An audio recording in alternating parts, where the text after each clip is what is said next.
Hey guys, wanted to go ahead and let you guys know about a travel keyboard that might be of interest to you. This is called, they don't have a fancy name. It just says Lenovo multi-device Bluetooth keyboard.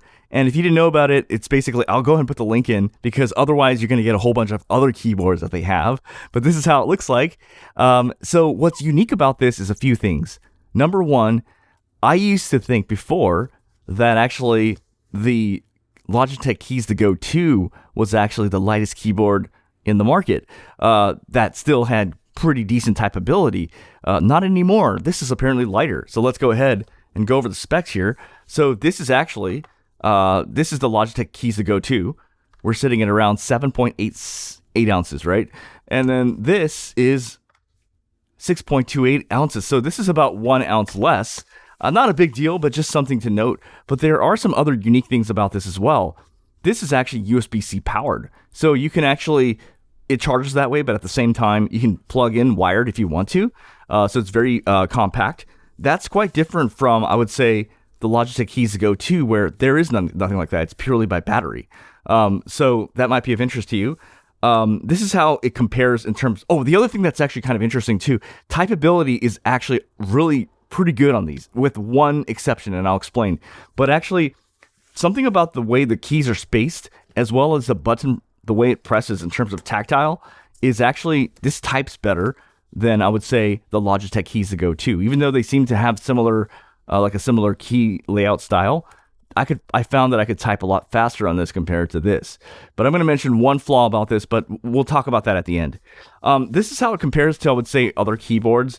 Like, so this is, let's say, the Logitech K380, kind of like a mainstay, this is how big that is and how that compares. So you can see it's quite a bit smaller.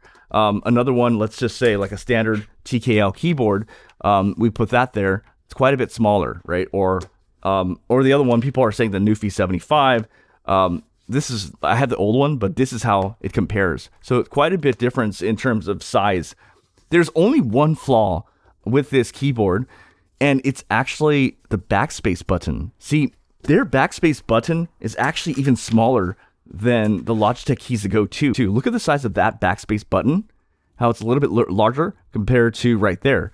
But it already was pretty small as it is, right? If you compare that to the K380, look at the backspace button and look at the backspace button right there. That's quite small.